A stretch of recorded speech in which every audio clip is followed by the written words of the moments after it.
Hi, I'm Blake Repine, and welcome to Strategy, Leadership, and Impact. Hi, everybody, and welcome back to another episode of Strategy, Leadership, and Impact. Hope you've been well since the last time you listened in. I've been pretty busy lately. I think I mentioned in the last podcast that all my weightlifters are actually coming into their competition period for states and national level competitions. So, of course, I'll be traveling quite a bit over the coming weeks, going to those competitions and coaching them at those competitions and attending those events. So, very busy time, very excited for them all, and hopefully they all do well. And I'll definitely give you an update once it's all done. Anyway, without wasting any time, I want to get into today's topic. And this is something that's come up again, as I mentioned quite often, through conversations, but also things that people have said to me about why they're not doing something or why they want to do something, but they're not doing something. And what I want to start out with is by saying, quit trying to be perfect.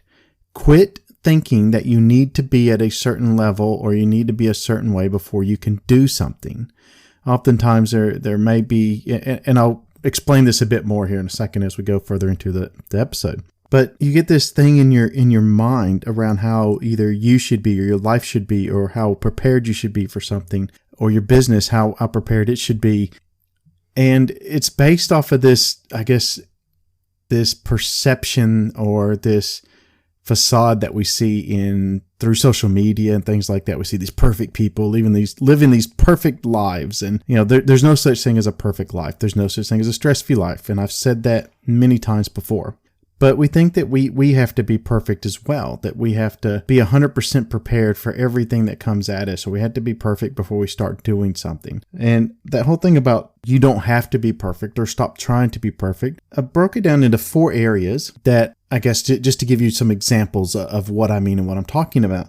And 2 of them are kind of related to if you own a business or if you're in business or you work for a company, and the other 2 are related to your own personal career, life, whatever. First, I'll go over the 2 areas where I talk about in business. And I've worked with a number of businesses that they try to put together an operational plan or strategic plan, and they try to plan for every single thing that could possibly happen. They keep planning and planning and planning because they want this plan to be absolutely perfect.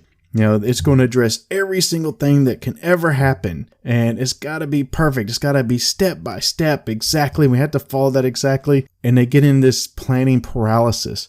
You're never going to have a perfect plan. You need to put together a plan that addresses all your risk, gives you an idea of your capabilities, and tells you where you're going, and then get moving on that plan. Things are going to change. The direction might change a little bit. Things are going to happen, but as long as you understand your capabilities, understand your risk, understand where you're going, you can get around those. If you try to come up with a plan that's perfect, you're going to fail. You'll never have a plan that's perfect. Therefore, you'll never implement that plan. You'll never execute it. And therefore, you'll never actually achieve whatever you put in that plan. Same thing whenever you're trying to come up with a minimum viable product. And that's exactly why it's called a minimum viable product, is because it is the bare basics, bare bones thing that you can get out there and sell to the public. But we try to put together things to sell, whether it's a service or a product, that has to be absolutely perfect straight out the gate. And it doesn't. Even if you're offering a service to your clients or the public or whatever, business to business, who cares?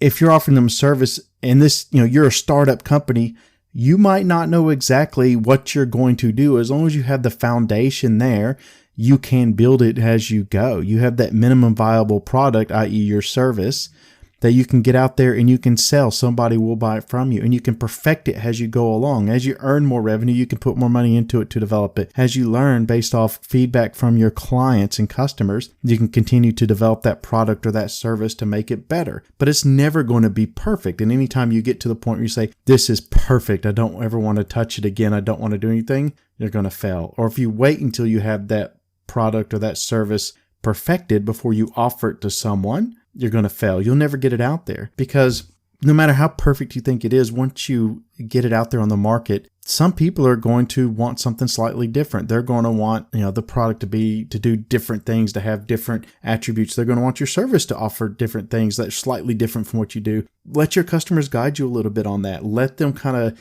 dictate to you where you're going to serve. And because what they're telling you is, this is my need that I have, and it's related to what you're doing. Can you solve this need for me? So you can be very successful in doing that. So don't try to be perfect. And the other 2 that I want to talk about are in your personal life. And I might actually follow up with another one at the end of this. We'll see. The first one is career progression, or changing careers, or just going after a different role in the same field or same level. And I've talked to a number of people. They say, oh, I would have applied for that, but I don't have 100% of everything they're looking for. Well, how do you know, first of all? You read a job ad, you read a PD, position description, and because it had these things in it, and you might have fit 80% of it, well, 80% might have been better than everybody else. You might have had the right attitude. That 80% on your resume will get you in the door for an interview, but the right attitude will get you the job, right? But we place these things, even if it's in the same organization, we kind of place these barriers on ourselves. Well, I'm not 100% ready to move into that role, or I can't do that role at 100%. Not necessarily that you're not 100% ready to move into the role. It's that you look at the role and you go, I'm not 100% of what that role needs, or I'm not prepared 100% for that role. Well, duh. You're never going to be 100% prepared for any role that you take on, particularly if it's at a higher level and you've never operated at that level. If you wait until you're 100% ready to take it on, so if you wait till you're perfect for that role, you're never going to be there. Why? Because you're not going to get the same exposure that you will in that role.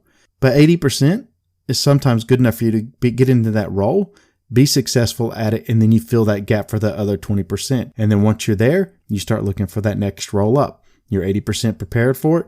You fill in that 20% once you're in that role. With any role, there's going to be learning. There's going to be trials and errors. There's going to be things that you're going to have to go through in order to really get your head around it and to be able to operate at that level. But don't be afraid to put yourself out there and do that. You don't have to be perfect to get into that role. And if you're looking for roles that you're 100% prepared to take on or 100% qualified for, there's going to be no growth and learning for you in that role. So why are you moving into it? You want to get those roles that fill in that gap of that 10 or 20% of knowledge that you don't have or experience you don't have. So look for that. That's how we continue to grow. So your 80% or your 100% now in your current role is probably 80% of the next role above it. Go into it. Now you're going to grow 20%. And once you fill that gap, 3, 4, 5 years, whatever, then eventually you're ready to move up to the next one. Again, you're 100%. This might be 80% of the next one. So you move into it, you grow another 20%. So think about it like that. Don't ever try to be perfect to move into a role. And the second one is when it comes to fitness, personal fitness, and this blows my mind. I'm a weightlifting coach, something I'm very passionate about, as I might have mentioned at the beginning of the podcast and several other podcasts. But I can't tell you the number of people I've talked to, and I've heard them talk about this before, about coming to a fitness program or joining a gym. They say, well, I need to get fit before I go to the gym. Oh, I need to get strong before I come to weightlifting class. That is completely backwards. Completely backwards. You come to weightlifting class to get strong. You go to the gym to get fit. You don't need to get fit to go. You don't need to get strong to weightlift. So it's that same kind of mentality. Well, I have to be perfect in order to do that. I don't want to be embarrassed when I go in because I'm not as strong as everybody else or I'm not as fit as everybody else. Well, so what? Who cares about everybody else? You're the one that matters. And if you're waiting until you're fit to go to the gym, you're never going to get there. If you're waiting to get strong before you lift weights, you're never going to get there. You need to go in order to get fit. You need to go in order to get strong. That's how it works. But we sit there and we tell ourselves, well, I can't do this because I'm not fit enough. I'm not strong enough now. Well, you're never going to be, because you're never going to get started if you're waiting until that point where you are. So just think about that. Anything in life, you're going to have to actually get started in order to achieve. You're going to have to get started in order to go down that path. I think I did a whole episode on this, so go back and check one of my previous episodes. I can't tell you what number it was. Around, if you want to be successful, the first thing you have to do is to get started. Take that first step. No, it's not going to be perfect. No, you're going to have trials and errors. Know that you're going to stumble and fall along the way. Know that it's not going to be easy. It's going to be hard. But know that you don't have to be perfect to be right. You don't have to be perfect to be successful. What are your feelings on this? Let me know. You can email me at blakerepine@gmail.com. Connect with me on LinkedIn. Just search my name, Blake Repine. You can DM me through any of my social media channels, Instagram, Facebook, whatever. Let me know your feelings on it. And if you're struggling with this, if you need help, contact me. Let's have a chat. I'm more than happy to have a chat with you about it. And maybe look at your mindset, change some of those things around you that could be limiting you, those self-limiting beliefs, whatever it is. And if you've enjoyed this podcast, please feel free to share it with other people. Give us a subscribe, give us a like, give us a review. Actually go in and write a review. Share it with your friends, share it with your family, share it with anybody who thinks it could be useful for. Anyway, thanks for that, and talk to you again soon.